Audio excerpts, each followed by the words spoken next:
지금 네 가지 기사인데 하나로 쫙 이어서 말씀드릴게요. 그러면은 이해하시기 쉬울 겁니다. 간단하게 말씀드립니다. 자, 첫 번째. 서울 입주 물량 11년 만에 최저다. 올해 24년도 서울 입주 물량이 11년 만에 최저랍니다. 2만 세대가 안 돼요. 올해 서울의 입주 물량은. 그리고 내년은 경기도의 입주 물량이 또 최저라고 합니다. 보시면. 자, 내년 경기도 아파트 입주 물량이 최저치를 기록하고 할 것으로 전망된다고 합니다. 한편 서울 같은 경우에는 올해 입주 물량이 최저라고 합니다. 11년 만에. 보이시죠? 자, 24년도 입주 물량이 서울은 전망치가 23,000 가구라고 하고 경기도 같은 경우에는 내년도에 입주 물량이 58,000 가구라고 합니다. 서울은 올해나 내년이나 크게 변동이 없어요. 그죠?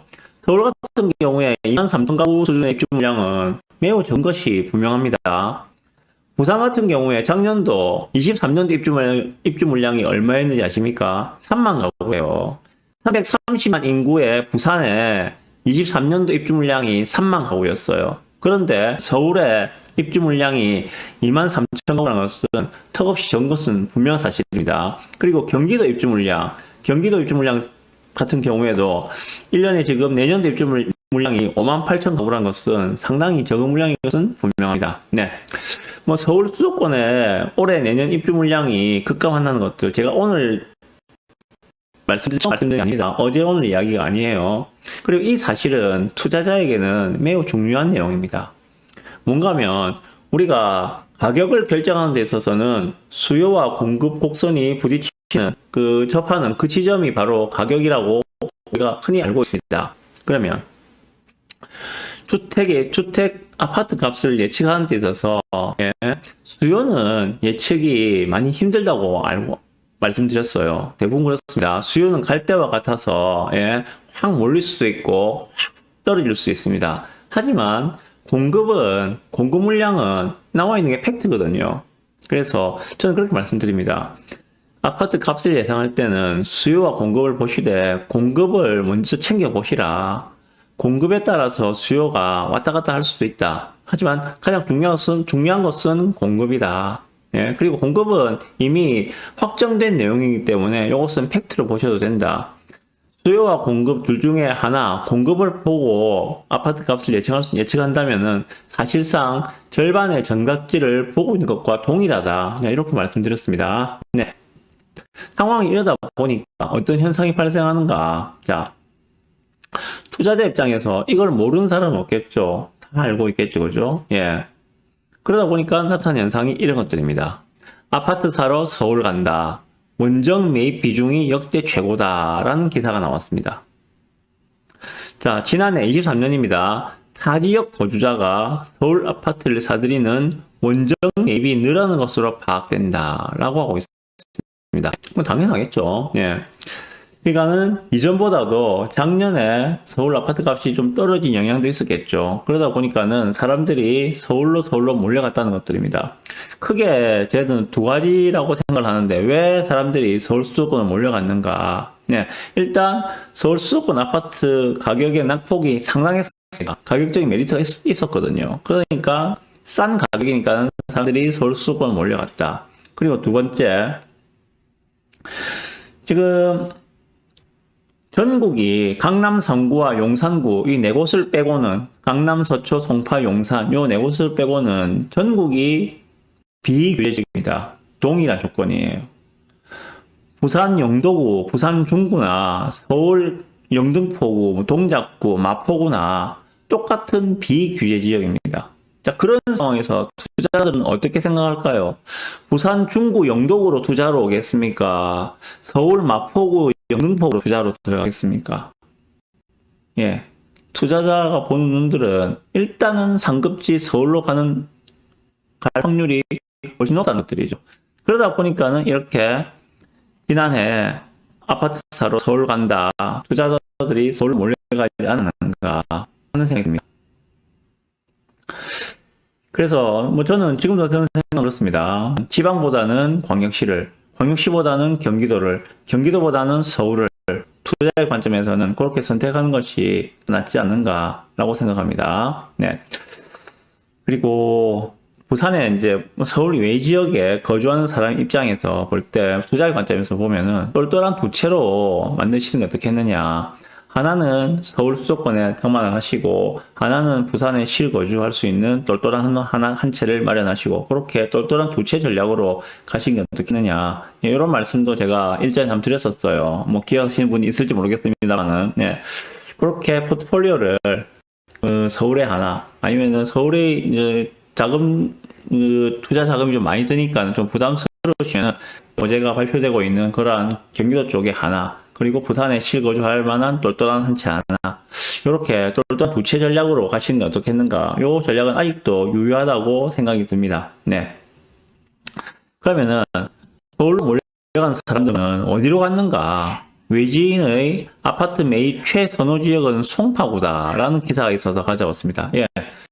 외지 투자자들이 서울로 아파트 사러 다 몰려갔어요. 몰려갔는데 그들이 가장 많이 아파트를 매입한 지역은 어디인가? 예, 서울에서도 송파구. 그 이유가 있겠죠. 예. 지난해 서울 자치구 중 외지인의 아파트 매입이 가장 많았던 곳은 송파구인 것으로 나타났다고 합니다.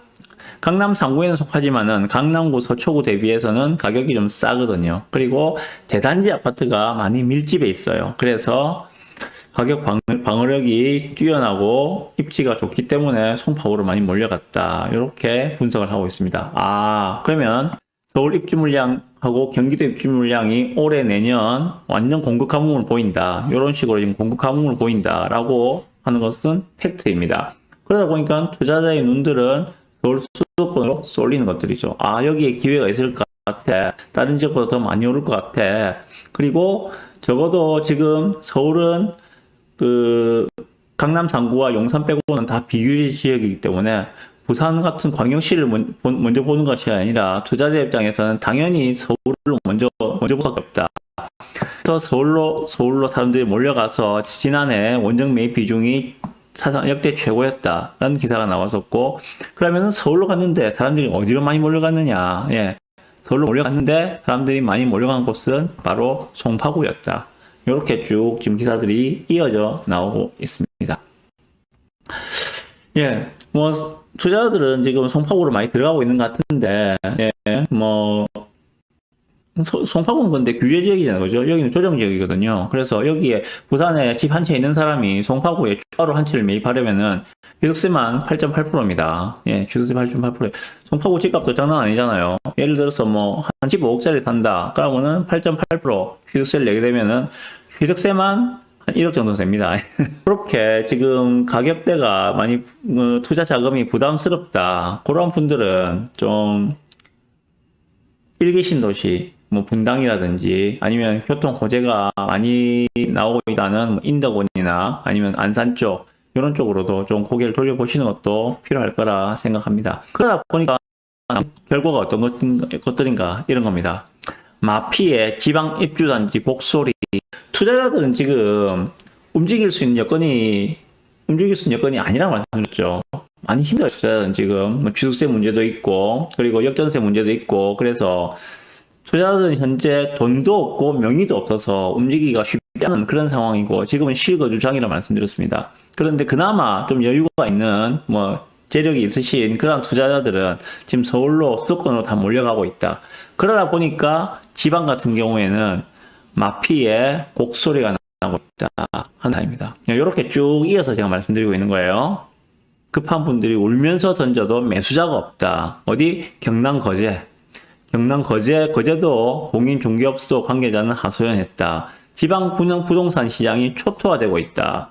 입주를 앞두고 잔금을 못 내거나 전세를 못 맞춘 사람들이 분양가보다 싸게 파는 마피 물건을 내놓아도 물건만 쌓이고 있다. 실제로 거제 더샵 거제 디클리브 1288가구에 매매 물건이 140개라고 합니다. 최대 마피 9천짜리 들어갑니다. 이 분양가 얼마였겠습니까? 분양가 거제도니까 뭐 비싸봤자 3억 4억 정도 했겠죠, 그죠? 비싸봤자 4억 3억대였을 거예요. 3억대. 그런데 마피 9천이랍니다. 그러면은 계약금 10% 포기는 당연하고 현금을 6천만 원 더 준다는 이야기예요. 지금 거저 가셔가지고 마피 9천 물건을 사게 되면, 네, 6천만 원을 받는 거예요. 그런데 문제는 이런 매물조차 거래가 되지 않는다라는 사실입니다. 예. 지금 뭐, 지방은 이러한 사례들이 지금 비일비재하다. 그런 내용들이 쭉 적어 놨습니다. 보시면 그런 거죠. 그러니까, 지금 투자자들의 관심은, 지금은 실거주장이라 말씀드렸어요. 그죠? 그러면 방금 말씀드린 이러한 거제도 아파트 이런 것들은, 거제도 실거주자, 거제도 원주민들이 이 물건들을 매수를 해야 되는데, 매수를 안 하고 있다는 것들이죠. 그분들이 매수를 안 하니까 지금, 예, 이렇게 지금 전세도 못 맞추고 팔리지도 않는 그런 상황이 벌어지고 있다는 것들입니다. 실거주장에서는 실거주자가 선호하는 아파트를 우선적으로 보셔야 된다. 그리고, 지금 투자자들의 눈은, 투자자들이 움직이기도 쉬운 조건은 아니지만은, 투자자들이, 그나마 남아있는 투자자들이 가고 있는 곳은 서울 수도권이다. 지방으로는 지금 눈을 안 돌리고 있다. 그렇다면 이 물건을 지금 받아줄 사람은 아무도 없다. 이런 상황이에요. 이러한 지방 중소도시, 거제나, 뭐, 김해, 뭐, 요런 쪽으로, 거제, 김해, 뭐, 양산은 뭐, 부산은 바로 지척에 있으니까, 김해도 그렇지만은, 어쨌든 지방 중소도시로는 지금은 들어갈 시기는 아니다. 예. 싸다고 해서 지금 들어가시면은 조금 오랫동안, 돈이 묶일 가능성이 높다. 좀 그런 생각이 들고요. 일단, 부산 인근에 있는 뭐 김해, 양산, 거제 요런 같은 경우, 요런 도시 같은 경우, 지방 중소도시 같은 경우에는 부산이 먼저 반등을 해야 됩니다.